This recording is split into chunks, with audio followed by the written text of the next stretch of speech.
ನಮಸ್ತೆ ವೀಕ್ಷಕರೇ, ನಾನು ಡಾಕ್ಟರ್ ಶ್ವೇತಾ, ವೇದ ಆರೋಗ್ಯ ಕೇಂದ್ರ ನಿಸರ್ಗಮನೆ ಸಿರ್ಸಿ. ಆತ್ಮೀಯ ವೀಕ್ಷಕರಿಗೆ, ಆತ್ಮೀಯ ಸಾಧಕರಿಗೆ ನಮ್ಮ ಯೂಟ್ಯೂಬ್ ಚಾನಲ್ಗೆ ಸ್ವಾಗತ. ವೀಕ್ಷಕರೇ, ಮೊದಲೇ ಈ ಚಳಿಗಾಲದಲ್ಲಿ ಸಾಕಷ್ಟು ರೀತಿಯ ಅನಾರೋಗ್ಯ ಸಮಸ್ಯೆಯಿಂದ ಬಳಲ್ತಾ ಇರ್ತೀರ. ಅದರ ಜೊತೆಗೆ ಈ ಆ್ಯಸಿಡ್ ರಿಫ್ಲೆಕ್ಸ್, ಅಸಿಡಿಟಿ ಅಂತ ಸಮಸ್ಯೆಯಲ್ಲಿ ಸಾಕಷ್ಟು ಜನರು ಬಳಲ್ತಾ ಇದ್ದೀರಾ. ಅಂಥವ್ರಿಗೆ ಇವತ್ತು ನಾನು ನೈಸರ್ಗಿಕವಾಗಿ ಮನೆಮದ್ದುಗಳ ಮೂಲಕ ಹೇಗೆ ಇಂತಹ ಹುಳಿ ತೇಗಾಗಿರ್ಬೋದು, ಎದೆ ಉರಿ, ಚೆಸ್ಟ್ ಪೇಯ್ನ್ ಬರುವಂಥದ್ದು, ಕಹಿ ತಿಂದಿರೋದೆಲ್ಲ ವಾಪಸ್ ಬರುವಂಥ ಇಂಥ ಸಮಸ್ಯೆಯನ್ನು ಹೇಗೆ ಕಮ್ಮಿ ಮಾಡ್ಕೊಳ್ಬೇಕು ಅನ್ನೋದನ್ನ ನಾನು ನಿಮಗೆ ಈ ವಿಡಿಯೋದಲ್ಲಿ ತಿಳಿಸ್ಕೊಡ್ತೇನೆ ವೀಕ್ಷಕರೇ. ಅದಕ್ಕೂ ಮುಂಚೆ ನಮ್ಮ ಯೂಟ್ಯೂಬ್ ಚಾನಲ್ನ ಸಬ್ಸ್ಕ್ರೈಬ್ ಮಾಡಿ, ಪಕ್ಕದಲ್ಲಿ ಕಾಣುವಂತಹ ಬೆಲ್ ಐಕಾನ್ನ ಪ್ರೆಸ್ ಮಾಡಿ. ಅದೇ ರೀತಿ doctor Hegde health tips WhatsApp group link ಕೂಡ ಕೆಳಗಡೆ ಡಿಸ್ಕ್ರಿಪ್ಷನ್ ಬಾಕ್ಸಲ್ಲಿದೆ. ಕ್ಲಿಕ್ ಮಾಡಿ ಜಾಯ್ನ್ ಆಗಿ ಉಚಿತವಾಗಿ ಹೆಲ್ತ್ ಟಿಪ್ಸನ್ನು ಪಡ್ಕೊಳ್ಳಿ. ಇದೇ ರೀತಿ ನಿಮಗೆ ಯಾವುದೇ ಸಮಸ್ಯೆ ಇದ್ರೂ ಕೂಡ ಫ್ರೀ ಆನ್ಲೈನ್ ಕನ್ಸಲ್ಟೇಷನ್ ಮುಖಾಂತರ ನಮ್ಮ ವೈದ್ಯ ಬಳಗದೊಂದಿಗೆ ನೀವು ಚರ್ಚೆ ಮಾಡ್ಬೋದು. ಅದಕ್ಕೆ ಕೆಳಗೆ ಕಾಣಿಸ್ತಿರುವಂಥ ನಂಬರ್ಗೆ ಮಿಸ್ ಕಾಲ್ ಕೊಡಿ. ಒಂದೆರಡು ದಿನದಲ್ಲಿ ನಾವೇ ನಿಮಗೆ ಕಾಲ್ ಮಾಡಿ ನಿಮ್ಮ ಸಮಸ್ಯೆಗಳಿಗೆ ಸಲಹೆಯನ್ನು ನೀಡಿ ಬೇಕಾದಂಥ ಆಹಾರ ಔಷಧಿಗಳನ್ನ ಕಳಿಸ್ಕೊಡ್ಲಾಗ್ತದೆ. ಹೌದು, ಈ ಆ್ಯಸಿಡ್ ರಿಫ್ಲೆಕ್ಸ್, ಈ ಹುಳಿ ತೇಗು, ತಿಂದಂಥ ಆಹಾರ ವಾಪಸ್ ಬರುವಂಥದ್ದು, ಅದೇ ರೀತಿ ಹಾರ್ಟ್ ಬರ್ನ್ಸ್ ಆಗಿರ್ಬೋದು, ಚೆಸ್ಟ್ ಪೇಯ್ನ್, ಬರ್ನಿಂಗ್ ಸೆನ್ಸೇಷನ್, ಹೊಟ್ಟೆ ಉಬ್ಬರಿಕೆ ಆಗುವಂಥದ್ದು, ಇಂಥ ಸಮಸ್ಯೆಗಳಿಗೆ ಮನೆಮದ್ದುಗಳನ್ನ ಏನು ರೆಡಿ ಮಾಡ್ಕೊಳ್ಬೇಕು, ಇದೆಲ್ಲ ಯಾಕೆ, ಏನಕ್ಕಾಗಿ ಬರುತ್ತೆ, ಯಾವ ಥರ ನಾವು ಜೀವನ ಶೈಲಿಯನ್ನು ಸರಿಪಡಿಸ್ಕೊಂಡು ಆಹಾರ ಕ್ರಮಗಳಲ್ಲಿ ಏನು ಬದಲಾವಣೆಯನ್ನು ಮಾಡ್ಕೊಳ್ಬೇಕು ಅನ್ನೋದನ್ನ ಈ ವಿಡಿಯೋದಲ್ಲಿ ತಿಳಿಸ್ಕೊಡ್ತಾ ಇದ್ದೀನಿ ವೀಕ್ಷಕರೇ.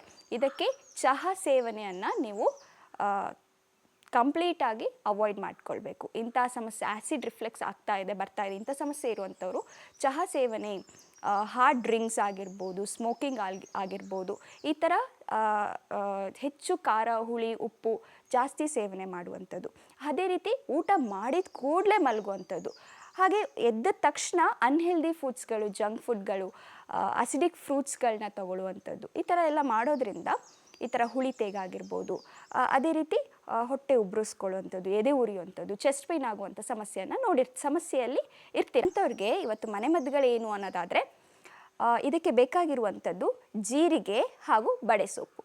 ಈ ಎರಡನ್ನೂ ಕೂಡ ನೀರಲ್ಲಿ ಚೆನ್ನಾಗಿ ಕುದಿಸಿ, ನೀವು ಈಗ 1 ಗ್ಲಾಸ್ ತೊಗೊಂಡಿದ್ದೀರಾ ನೀರು ಅಂತಂದರೆ, ನೀವು ಚೆನ್ನಾಗಿ ಬಾಯ್ಲ್ ಮಾಡಿದಾಗ ಅದು ಅರ್ಧ ಗ್ಲಾಸ್ ಆಗಬೇಕು. ಸೊ ಈ ಥರ ಪ್ರತಿನಿತ್ಯ ನೀವು ಊಟಕ್ಕಿಂತ ಅರ್ಧ ಗಂಟೆ ಮುಂಚೆ ಸೇವಿಸುವಂಥದ್ದು, ಊಟ ಆದಮೇಲೆ ಅರ್ಧ ಗಂಟೆ ಆದಮೇಲೆ ಸೇವಿಸೋದ್ರ ಮೂಲಕ ಸ್ಟೊಮಕ್ pHನ ನಾವು ಬ್ಯಾಲೆನ್ಸ್ ಮಾಡ್ಕೊಳ್ಬೋದು. ಹಾಗೆ ವೀಕ್ಷಕರೇ, ಬಿಸಿ ಪದಾರ್ಥದೊಂದಿಗೆ ನೀವು ತಂಪು ಪದಾರ್ಥವನ್ನು ಎರಡನ್ನೂ ಸೇರಿಸಿ ತಿನ್ನುವಂಥದ್ದನ್ನು ನೀವು ಅವಾಯ್ಡ್ ಮಾಡ್ಕೊಳ್ಬೇಕು. ಹಾಗೆ ಚೆನ್ನಾಗಿ ಜಗ್ದು ಬಾಯಲ್ಲಿ ಅನ್ನವನ್ನು ಹಾಕಿದ್ದೀರಾ, ಏನೋ ಒಂದು ತರಕಾರಿ ಆಗಿರ್ಬೋದು, ಅದನ್ನೆಲ್ಲದೂ ಕೂಡ ಚೆನ್ನಾಗಿ ಜಗ್ದು ತಿನ್ನುವಂತಹ ಅಭ್ಯಾಸವನ್ನು ರೂಢಿಸ್ಕೊಳ್ಬೇಕು. ಹಾಗೆ ವೀಕ್ಷಕರೇ, ಇದಕ್ಕೆ ಜೀವಮೂಲ ಶೋಧನ ಅಂತ ಹೇಳ್ತೇವೆ. ನಾವು ಅಂಗಳಕ್ಕೆ ಕೈ ಹಾಕ್ಬಿಟ್ಟು ಡೈಲಿ ಟಂಗ್ ಕ್ಲೀನಿಂಗ್ ಮಾಡೋದ್ರಿಂದ, ರೂಟ್ ಆಫ್ ದ ಟಂಗ್ ಅಂತ ಹೇಳ್ತೀವಿ, ಜೀವಮೂಲ ಶೋಧನ, ಇಂಥ ಪ್ರೊಸೀಜರ್ಸ್ಗಳನ್ನ ಮಾಡೋದ್ರಿಂದ ಅಬ್ಡೋಮೆನ್ ಕಾಂಟ್ರಾಕ್ಟ್ ಆದಾಗ ಈಸಿಯಾಗಿ ಎಲಿಮಿನೇಷನ್ ಆಗುತ್ತೆ. ಅದೇ ರೀತಿ ವೀಕ್ಷಕರೇ, ಇದಕ್ಕೆ ಮುಖ್ಯವಾಗಿ ನಾವು ಒಂದೇ ಟೈಮಲ್ಲಿ, ಒಂದೇ ಹೊತ್ತಲ್ಲಿ ಅತಿಯಾಗಿ ಹೆಚ್ಚು ಸೇವಿಸುವಂಥದ್ದು, ಹೆಚ್ಚು ಆಹಾರವನ್ನು ಒಂದೇ ಟೈಮಲ್ಲಿ ತಗೊಳ್ಳುವಂಥದ್ದನ್ನು ನೀವು ಅವಾಯ್ಡ್ ಮಾಡ್ಕೊಳ್ಬೇಕು.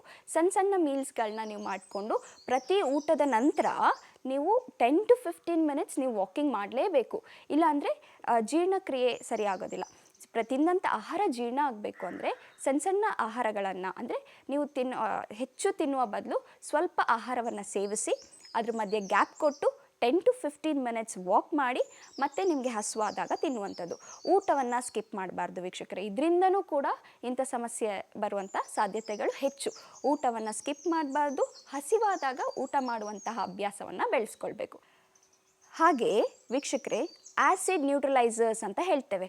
ಜೀರಿಗೆ ಆಗಿರ್ಬೋದು, ಬಡೆ ಸೊಪ್ಪು ಆಗಿರ್ಬೋದು, ಹಿಪ್ಪಲಿ, ಓಂಕಾಳು, ಇವೆಲ್ಲವನ್ನು ನಾವು ಕಷಾಯದ ರೂಪದಲ್ಲಿ ದಿನದಲ್ಲಿ ಒಂದು ಸ್ವಲ್ಪನಾದರೂ ತಗೊಳ್ಳುವಂಥ ಕ್ರಮಗಳನ್ನ ಬೆಳೆಸ್ಕೊಳ್ಬೇಕು. ಹಾಗೆ ಇದಕ್ಕೆ ಇನ್ನೊಂದು ಮನೆಮದ್ದು ಅಂತ ಹೇಳೋದಾದರೆ, ನಮಗೆ ಇಲ್ಲಿ ಬೇಕಾಗಿರುವಂಥದ್ದು ಮಜ್ಜಿಗೆಗೆ ಸ್ವಲ್ಪ ಇಂಗನ್ನು ಹಾಕಿ ಪ್ರತಿ ಊಟದ ನಂತರ ನೀವು ಮಜ್ಜಿಗೆಯಲ್ಲಿ ಸ್ವಲ್ಪ ಇಂಗನ್ನು ಬೆರೆಸ್ಕೊಂಡು ತಿನ್ನೋದ್ರಿಂದ ಜೀರ್ಣಕ್ರಿಯೆಗೆ ಒಳ್ಳೆಯದು. ಹಾಗೆ ತಿಂದಂಥ ಆಹಾರ ಬೇಗ ಜೀರ್ಣ ಆಗಲಿಕ್ಕೆ ಸಹಾಯ ಆಗುತ್ತೆ. ಮಲಗುವ ಮುನ್ನ 1 ಗ್ಲಾಸ್ನಷ್ಟು ಹಾಟ್ ವಾಟರ್ಗೆ ನೀವು 2 ಸ್ಪೂನ್ನಷ್ಟು ನೀವು ತುಪ್ಪವನ್ನು ಹಾಕಿ ಆ ನೀರನ್ನು ಕುಡಿಯುವಂಥದ್ದು. ಇದರಿಂದ ಮಲಬದ್ಧತೆಯಲ್ಲಿರುವಂತಹ ಜನರಿಗೆ ಇದು ತುಂಬ ಹೆಲ್ಪ್ ಆಗುತ್ತೆ. ಮಲಬದ್ಧತೆಯಿಂದ ಬಳಲ್ತಾ ಇರೋವಂಥವ್ರಿಗೆ ಖಂಡಿತ ಹೆಲ್ಪ್ ಆಗುತ್ತೆ. ಹೊಟ್ಟೆಯನ್ನು ಶುದ್ಧ ಮಾಡಲಿಕ್ಕೆ ಸಹಾಯ ಆಗುತ್ತೆ. ಸೊ ಪ್ರತಿನಿತ್ಯ 1 ಗ್ಲಾಸ್ನಷ್ಟು ಹಾಟ್ ವಾಟರ್ಗೆ 2 ಸ್ಪೂನ್ನಷ್ಟು ನೀವು ತುಪ್ಪವನ್ನು ಹಾಕಿ ಕುಡಿದು ಮಲಗೋದ್ರ ಮೂಲಕ ಈ ಮಲಬದ್ಧತೆ ಆಗಿರ್ಬೋದು, ಹೊಟ್ಟೆಯನ್ನು ಶುದ್ಧ ಮಾಡ್ಕೊಳ್ಲಿಕ್ಕೆ ಇದು ಹೆಲ್ಪ್ ಆಗುತ್ತೆ. ಹಾಗೆ ಇನ್ನೊಂದು ಉಪಾಯವನ್ನು ತಿಳಿಸ್ಕೊಡ್ತೇನೆ ವೀಕ್ಷಕರೇ. ಇದಕ್ಕೆ ಬೇಕಾಗಿರುವಂಥದ್ದು ತೆಂಗಿನಕಾಯಿ ಹಾಲು. ಈ ತೆಂಗಿನಕಾಯಿ ಹಾಲಲ್ಲಿ ಈ ಅರ್ಧ ಆ್ಯಪಲ್ನ ನೀವು ಚೆನ್ನಾಗಿ ಬೇಯಿಸ್ಕೊಳ್ಬೇಕು. ಬಾಯ್ಲ್ಡ್ ಆ್ಯಪಲ್ ಅಂತ ಹೇಳ್ತೇವೆ. ತೆಂಗಿನಕಾಯಿ ಹಾಲಲ್ಲಿ ನೀವು ಸೇಬನ್ನು ಬೇಯಿಸಿ ಅದನ್ನ ಬ್ಲೆಂಡ್ ಮಾಡಿ ಜ್ಯೂಸ್ ಫಾರ್ಮಲ್ಲಿ ನೀವು ಒಂದು ಬೆಳಿಗ್ಗೆ 11 ಗಂಟೆಗೆ ಅಥವಾ 4 ಗಂಟೆ ಟೈಮಲ್ಲಿ ಈ ಥರ ನೀವು ಜ್ಯೂಸನ್ನು ಪ್ರಿಪೇರ್ ಮಾಡಿಕೊಂಡು ಬಾಯ್ಲ್ಡ್ ಆ್ಯಪಲ್ ಹಾಗೆ ತೆಂಗಿನಕಾಯಿ ಹಾಲು ಈ ಎರಡನ್ನೂ ಕೂಡ ನೀವು ಮಿಶ್ರಣ ಮಾಡಿ ಜ್ಯೂಸ್ ಫಾರ್ಮಲ್ಲಿ ಪ್ರತಿನಿತ್ಯ ತಗೊಳ್ಳೋದ್ರ ಮೂಲಕ ಇಂಥ ಸಮಸ್ಯೆಯನ್ನು ಕಮ್ಮಿ ಮಾಡ್ಕೊಳ್ಬೋದು. ಹಾಗೆ ನೀವು ಎದ್ದ ಕೂಡಲೇ ಸ್ವಲ್ಪ ಬೆಚ್ಚಗಿರುವ ನೀರನ್ನು ಕುಡಿಯುವಂಥ ಅಭ್ಯಾಸವನ್ನು ಬೆಳೆಸ್ಕೊಳ್ಬೇಕು. ಸೊ ಇಂಥ ಸಮಸ್ಯೆಯನ್ನು ಕಮ್ಮಿ ಮಾಡ್ಕೊಳ್ಬೇಕು ಅಂದರೆ ನಾನು ಹೇಳಿರುವಂತಹ ಮನೆಮದ್ದುಗಳನ್ನ ನೀವು ಟ್ರೈ ಮಾಡ್ಕೊಳ್ಳಿ ವೀಕ್ಷಕರೇ, ಖಂಡಿತ ಹೆಲ್ಪ್ ಆಗುತ್ತೆ. ಹಾಗೆ ನಮ್ಮ ವಿಡಿಯೋನ ಲೈಕ್ ಮಾಡಿ, ಹಾಗೆ ನಿಮ್ಮ ಸ್ನೇಹಿತರೊಂದಿಗೂ ಕೂಡ ನಮ್ಮ ವಿಡಿಯೋನ ಶೇರ್ ಮಾಡ್ಕೊಳ್ಳಿ ಅಂತ ಕೇಳ್ಕೊತಾ ಧನ್ಯವಾದಗಳು.